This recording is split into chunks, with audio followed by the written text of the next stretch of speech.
Hello everyone and welcome back to my channel. Today I have the new ELDRIDGE palette in my hands. I picked up one of the shades. They are quite pricey, so I thought I'll just pick up one, the one that really speaks to me the most.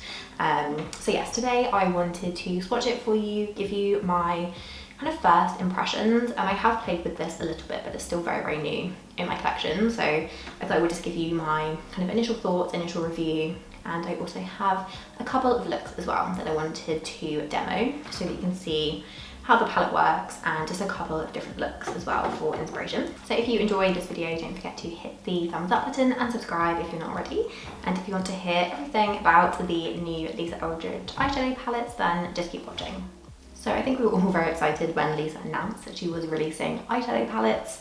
I've absolutely love her brand, and I've loved following Lisa for years and years and years. Her journey is amazing, and she could sell anything to me. She could sell a bin liner to me and I would probably buy it. So these are her new eyeshadow palettes that she's released. She has come out with 5 different shades, I believe. So the palette that I picked up is the shade MUSE, and it's a really nice, more kind of rosy mauve colour story. I haven't got too many eyeshadows like this in my collection already, but I still thought it was quite a wearable mix of shades, so that's why I picked it up, because it's slightly different but it's still quite wearable. So hopefully I'll get a lot of different looks out of this and be able to really get my money's worth.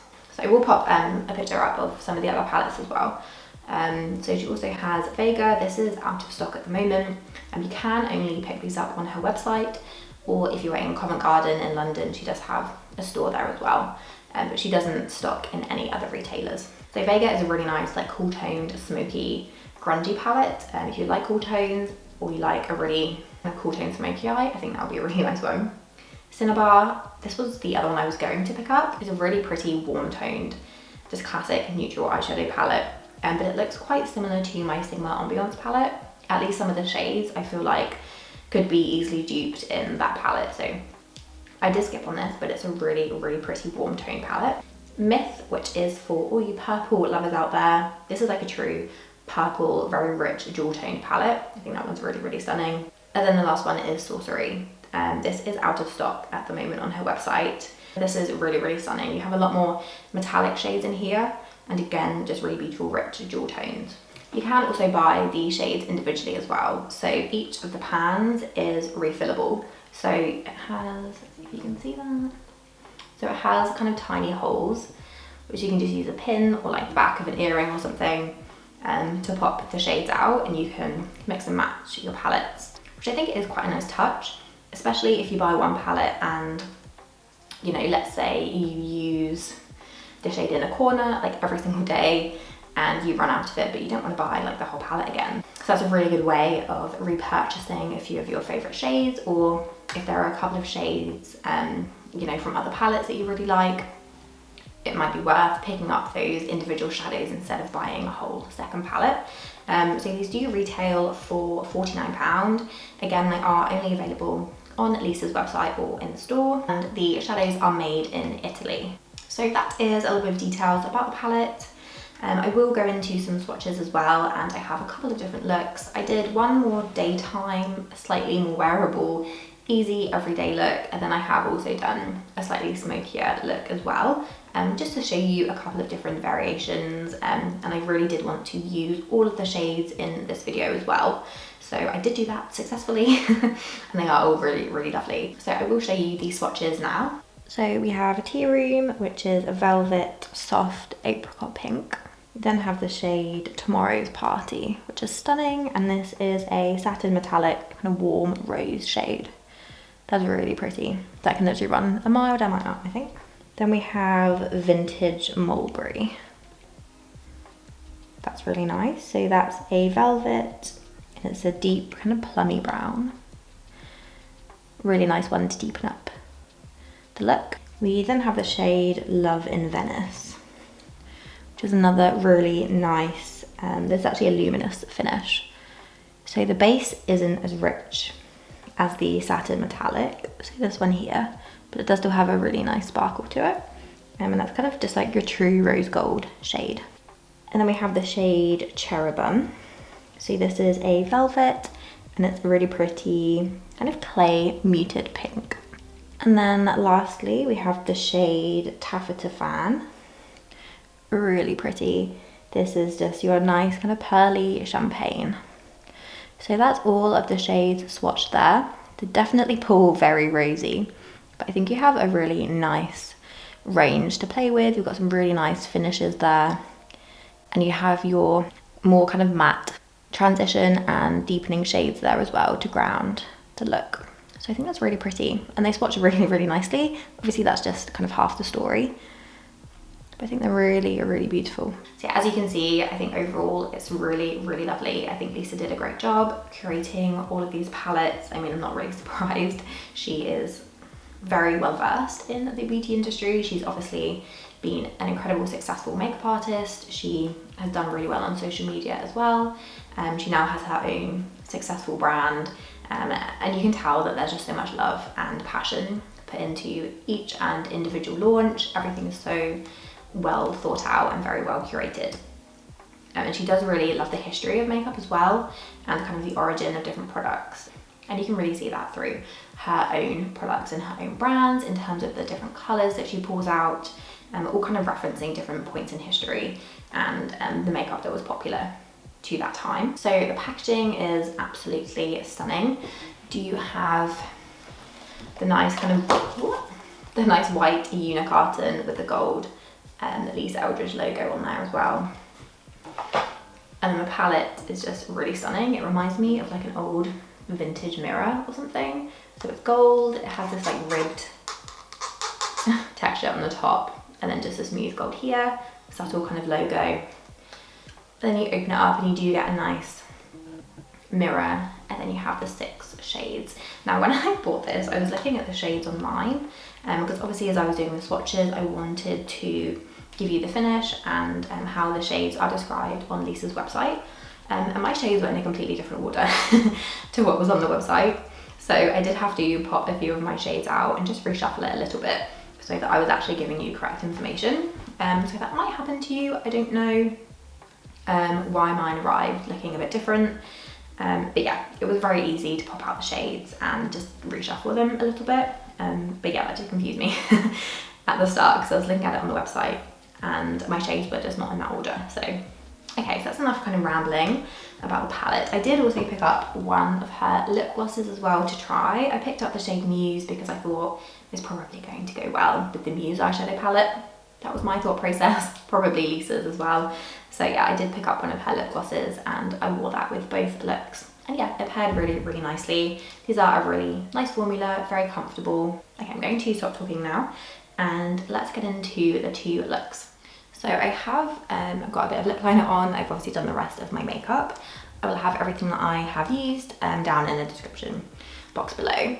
So the first look that I'm going to do is more of a kind of soft, everyday look. And this is what I did yesterday when I was just playing around with the palette. And there's definitely some really pretty wearable everyday shades that you can pull from this. I'm going to start with the shade Tea Room up here in the corner. This is a really nice velvet formula.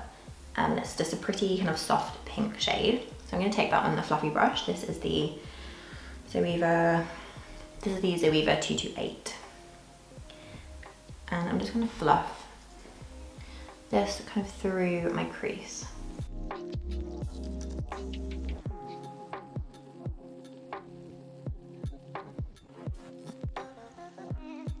If you have a light complexion, this is a really nice shade to start with because it does add a tiny bit of definition, but it's a really nice, just soft, easy transition shade. Just help everything else to blend a lot nicer. These are very soft shadows, really lovely to work with.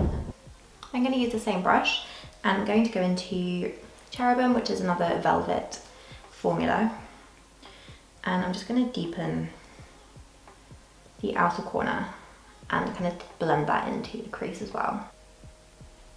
This is a really nice mid-toned brown. It definitely does lean a bit more on the purple rosy side, as all of these eyeshadows do.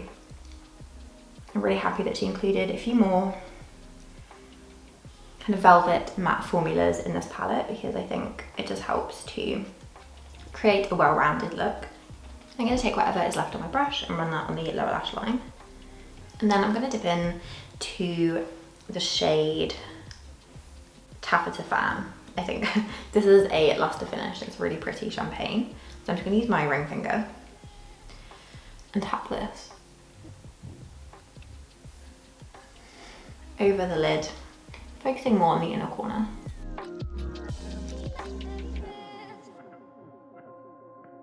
So that is Taffeta Fan just on my lid, and we're going to do the same on the other eye. This is a bit more of a dry formula actually, this shade in particular. So I do find that the warmth of your finger just helps to pick the product up and lay it down really nicely. I'm then going to take a smudger brush. So this is another Zoeva brush. This is the 226. I'm going to take Vintage Mulberry. So that is the deepest shade in the palette. I think this is another velvet. Yes, this is another velvet formula. So it's slightly more matte than the others, and I'm going to press this on my upper lash line. I feel like this colour definitely needs building.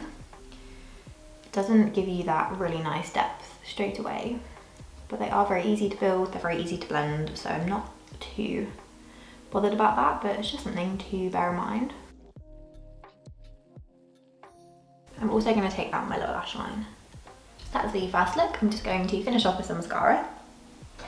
So I've applied some mascara to my top and lower lashes, just so you can see the kind of overall completed look.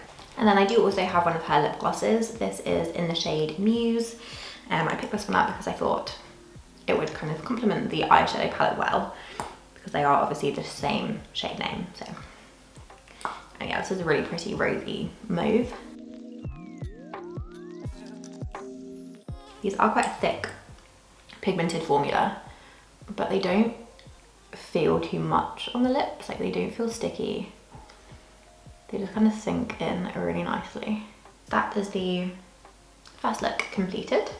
Really like it, really easy to create for every day. You don't have to use the Vintage Mulberry shade on a lash line. You can just use a really nice crease shade and then one of the shimmers, and it's super, super easy, but it just gives you a really nice, kind of soft and easy look. Okay, I think I have successfully taken off and reapplied my concealer. Okay, so now let's do a slightly vampier evening look, and I'm definitely going to use the other two shimmers in here because I think they're really, really pretty. So I'm going to start with the shade Tea Room again. So this is the light peach. And I'm just going to use this to kind of set my lid a little bit and also just blend that through the crease. Using the same brush as well. My concealer might still be a tiny bit tacky actually, so we'll see how this goes. I have kept on the same lip shade as well. So again, that's the lip gloss in Muse. I thought I would use it for both looks, seeing as it's kind of the same colour story. And then again, going into Cherubim, which is the deeper plum, another velvet shade, and I'm taking that same brush and I'm just kind of working that through.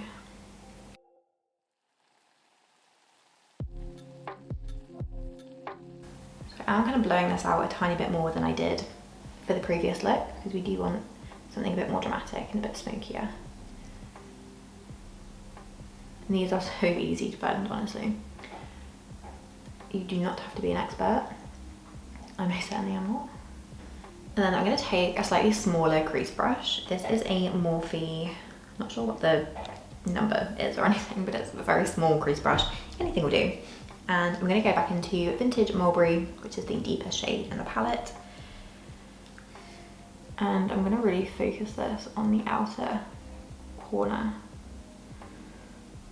blending that into the two shades that we have already put in the crease.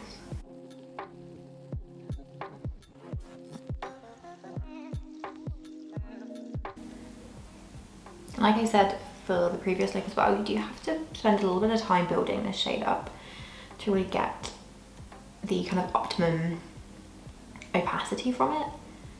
But once you do, it's a really, really nice shade and it does blend really nicely. So it's not like you have to go in with lots of layers and it doesn't build very well and it gets patchy. It definitely still remains very blendable.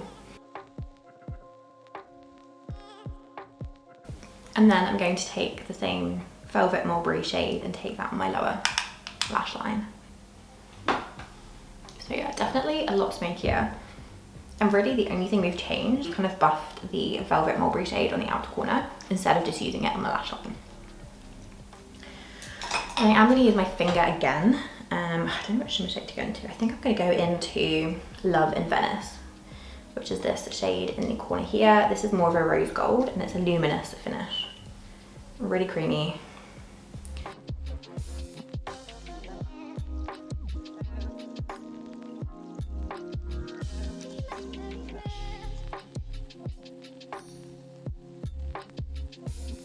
And then I'm going to go into a flat shadow brush. And I'm going to take Taffy Fan, which is the light champagne. And I'm going to use this to blend that shade through into the inner corner. To really brighten up that area. And then I'm going to use that same brush. And I think I'm going to go into Tomorrow's Party, which is the only shade we haven't used so far. So this is the top middle shade here, and it's a metallic. And I'm going to use my brush just to see how that picks up, and I'm going to use this on the middle and kind of towards the outer corner of my lid. Looks really pretty. I was worried that the Tomorrow's Party shade and Love in Venice would be a bit too similar. I would say Tomorrow's Party is definitely more purple leaning and Love in Venice is more of a rose gold. They do look, you know, fairly similar in the pan, but the undertones are different. And then I am going to take Tomorrow's Party and put that in the middle of the lower lash line. I need to add a bit more blush, I think, for this look as well. Using the Glossier blush in Dusk. So to finish off the look, I am going to take a bit of brown eyeliner. This is the Charlotte Tilbury liner in Barbarella Brown. Just a simple kind of black kohl pencil, not black, brown. And I'm going to line my upper lashes. And that's going to deepen the look even more, adding a bit of drama there to the lash line. If you have a nice ripped burgundy or plum eyeliner, that would look really nice as well. Then I'm going to finish off with mascara. You can use a falsies if you want. Obviously it's a more dramatic look, so falsies would look really good. I'm not really a huge falsies wearer in all honesty, so I am just going to stick to mascara. I'm just going to tidy my lip line up a bit as well. So I have used the Charlotte Tilbury liner in Super Size Me. It is the second look, definitely a bit more dramatic, a little bit more going on, a bit smokier. But I think that looks really nice. We'll just turn the brightness down one so you can really see those shades. So those were my two looks using the ELDRIDGE Muse palette. I really do enjoy this palette. I think it's a really good size. I think that the velvet textures work really beautifully. They blend so well. And I just really like the overall colour creation as well. The metallic shades are a tiny bit dry, but they do apply really nicely with a finger and a brush as well, I found. It kind of picks up well with both. I would say your finger is probably better. The warmth of your fingertip will just help to pack the shadow onto the lid a little bit better, but all in all I think all of the shades worked really well. There weren't any duds. I will say Vintage Mulberry, which is the top shade, does take a little bit of building. I said that in both of my looks I think, but it does build really nicely, so it's not like it's too much of a hassle, but that's just something to bear in mind. Obviously it's not a cheap eyeshadow palette, but I do think it's really, really special, and I do think that the quality definitely does reflect the price. And if that is a colour story that you really like, I would recommend picking it up as a little treat. Packaging as well is just really, really stunning and very luxurious. So those were a couple of looks with the new ELDRIDGE Muse palette. I really hope that you enjoyed. If you do pick up any of the palettes, let me know which one you buy and which ones you would recommend as well down in the comments, and I will see you in my next one. Bye!